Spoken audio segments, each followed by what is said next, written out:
Right, it's a Wednesday, which means it's time for our weekly feature, Going Green. Earlier, we asked you to send us your voice notes. We're looking at the state of dams in South Africa. That number 664798056. Let's take a listen.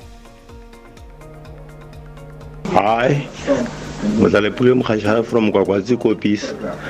According to me, we are not wasting the water. The problem is the government is careless. Even if there is a leakage of water, the government doesn't even come and fix those pipes. Now, government must lead, must show us. If the government doesn't care, then the nation will also be, All right, remember that you can also send your comments on Twitter, #FullView. So South Africa has a myriad of water woes. Thousands of fish were reportedly found dead recently as a result of raw sewage flowing into the river from pump stations in the Mfuleni municipality. In the Free State, Parliament is conducting site inspections due to concern over a lack of water supply. But tonight our main focus will be on the drought. After a crippling 3-year drought, Cape Town dams began to fill up rapidly at the start of winter. But then there was a dry July and rainfall for August has been low. Other parts of South Africa in the Northern Cape, Western Cape and Eastern Cape have been declared disaster areas and remain in the firm grip of drought. Let's try and get to the bottom of all these woes. To discuss, we're joined by water expert Dr Anthony Turton. Thank you for being with us, Doctor. Pleasure being here. Let's start with Cape Town, because the whole world was watching that, the first city that may run out of water. Were we too excited? The end of drought there, filling up of dams, the Weather Service even now talking of El Nino bringing more trouble. Next month this time I'm going to be in Melbourne, Australia, talking about the lessons learned from Cape Town. Cape Town has reverberated around the world. It's a very, very important moment. And in fact, were we close to an absolute disaster? No question of doubt about it. Have we averted the disaster? Well, maybe. The reality is that South Africa is a fundamentally water-constrained economy. We have always been.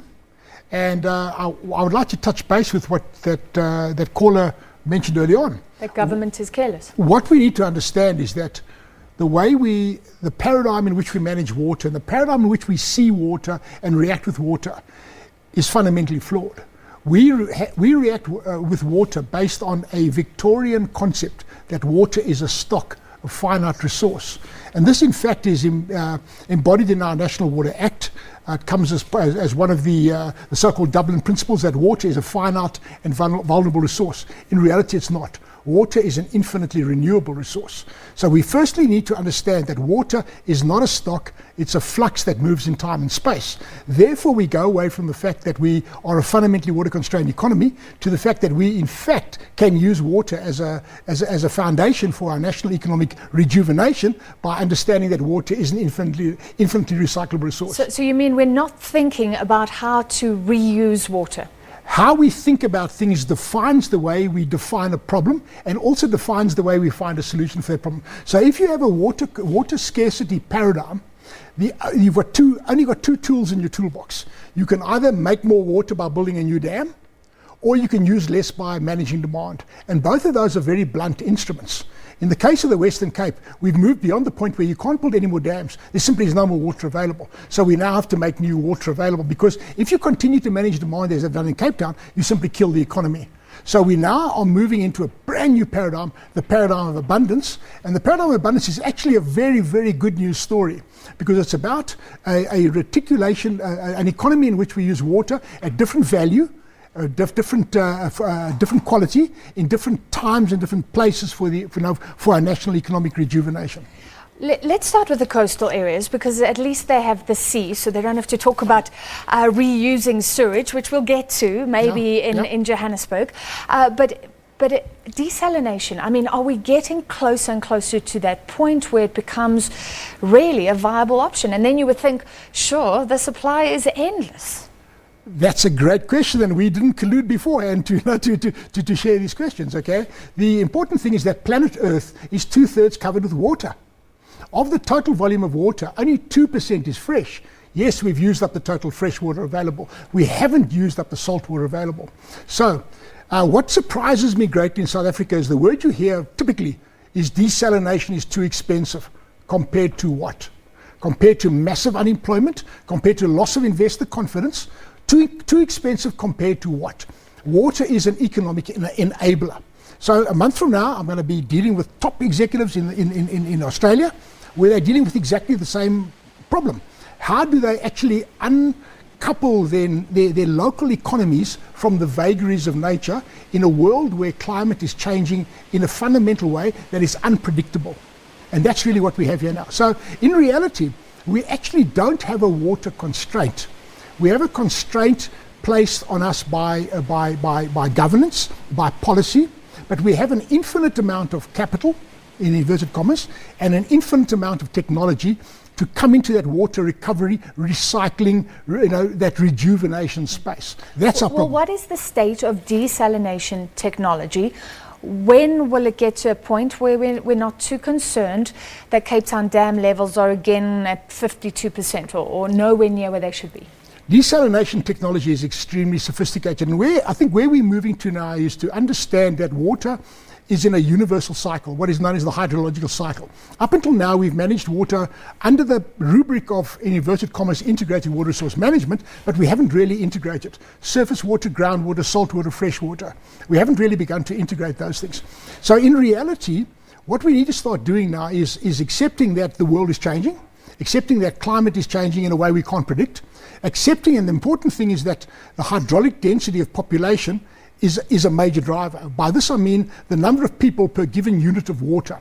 Not only water to be consumed for drinking purposes or water for bathing purposes, but water to create jobs, water as an economic enabler. That hydraulic density of population is something we need to talk about. Now, once we start talking about that, the fact that we've got exponential growth in the human population, planet Earth, yes, it's true, we've reached the limit of our currently available freshwater supply, but we haven't reached the limit of water supply. And that comes in this creation of new water, and that is this paradigm of abundance, and that is looking at water as a flux, not water as a stock. So it's actually a good news story, not a bad news story, and this is the message we've got to get out. All right, so let's move from desalination to, that won't help us here in Joburg. And I see increasingly talk of basically drinking your urine. So using sewage. We have a problem where we're taking fresh water and flushing it down toilets. So is it viable to start thinking in those terms, start changing our system to reusing water over and over again? The simple reality, which you probably won't want to recognize, is that the water you drank this morning when you brushed your teeth, the toothpaste contained microplastics, firstly, but secondly, that water went through a dinosaur's kidney 65 million years ago. But more importantly, it went through someone else's kidney a month ago. That's the reality of the situation. So we need to accept that actually this is a good news thing, and we just need to adopt the appropriate technologies. The current technologies we have available in our bulk water provision, Rand Water, Berg Water, all these major Umgeni Water, the major national water service providers, is not designed to take sewage and treat it into potable water. But we don't have to make all water potable water. We can make it industrial grade water. So this is where we're going. I've just come from a meeting earlier today where companies rolling out absolute next generation cutting edge technology for the recovery of water from sewage, extremely sophisticated technology from Japan, and it's quite safe to, and it's in fact it's economically viable. I cannot see a future for our South African economy as a water constrained economy unless we adopt this whole paradigm of beneficiation, which is really nothing more than what it is. And what does it mean? I mean, the other day, President Cyril Ramaphosa announcing the SAFE initiative, going to put toilets in schools with pit latrines, but talking about new technology. So I assume that those should definitely not use water if possible, or certainly not drinking water. So you start looking at other ways of building infrastructure. I'm party to a conversation currently taking place offline, and that is about the development of the next generation city in South Africa. And what is really interesting about that is it looks at town planning as a way of re-engineering society. And what's interesting in that context is that the physical location of this particular site is the people that ride horses, the mink and manure set, but it's surrounded by informal settlements. So how do they engineer integration of the rich and the poor? And central to this is the fact that one of your biggest costs in a city is sewage reticulation. Up until now, under the paradigm of scarcity, we thought of sewage as a centralized thing that has to happen at a big place in the centre of government. The whole idea now is to decentralize this, but more importantly is to take away the fact that the poor want to emulate the rich with waterborne sewage, and the rich don't want to use a long drop toilet. So the whole idea in this particular context, and it's going to be rolled out very soon, is that there will not be a waterborne sewage and it will not be a long drop. It will be a hybrid of the two, and everyone will use the same. And in so doing, you will cut out a significant cost of the development of a city, because basically you're moving towards a decentralized economy where you are now dealing with your sewage and your waste, not as a problem, going away from a linear economy into a circular economy, but engineered and planned into the city of the future. Well, this involves futuristic thinking. You've been very critical of government. You've spoken of a systematic failure of the water and sanitation department. What do you think of the state of our planning as South Africa? What do you think of government's moves right now? Well, I talk about systemic failure because we have just that. We have a situation where the system has failed at a number of levels, and we can unpack that if you wish. But basically, the state has got a certain core responsibility, and that is about the provision of basic services: sanitation, electricity, healthcare, etc., transportation, etc. These are failing. So we're seeing it now happen at municipal level across the country. There are many municipalities that are now in a situation where they are not able to execute their constitutional mandate. So if it was a commercial thing, they would be in business rescue, or they would be in liquidation. So we are seeing systemic failure of the state, but it's not a doom and gloom scenario, because ultimately what we're seeing now is the transition of one paradigm to another. And if we embrace this new paradigm, the fact that South Africa is a water-constrained economy as we currently are, and also a capital-constrained economy, if we get our policy right, we can bring both capital and technology into the water sector to become a really important foundation for major economic rejuvenation and invigoration in South Africa. Well, you've spoken about the Vaal Dam. So in Gauteng, we don't have drought conditions, but reports of fish dying. Is that part of the systemic failure? Yes, absolutely. So while people are very excited about fish, and it's a very dramatic thing, and I'm not trying to be insensitive to the fact that fish are dead. The important thing is it's not really the fish that are dead, it's the chemicals that are in the water. So there's a chemical, I want to use a technical name, beta-methylaminoalanine, BMAA.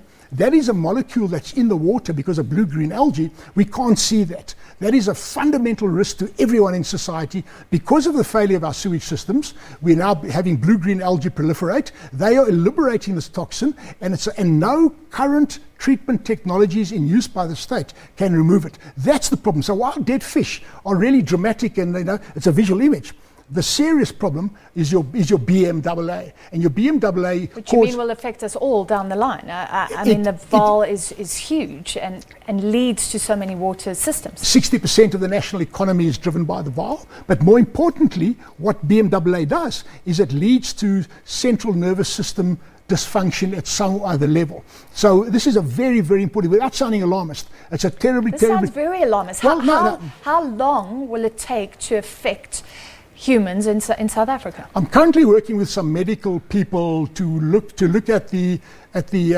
technologies needed to determine whether a person is already affected or not.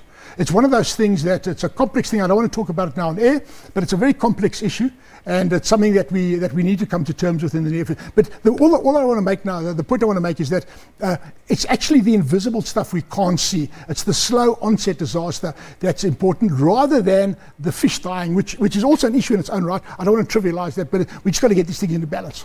All right, so take water security seriously, but at least if we think about this in the right way, it is possible. We have to leave it there. Thank you very much. Our Going Green feature tonight, focusing on water. That was water expert Dr. Anthony Turton.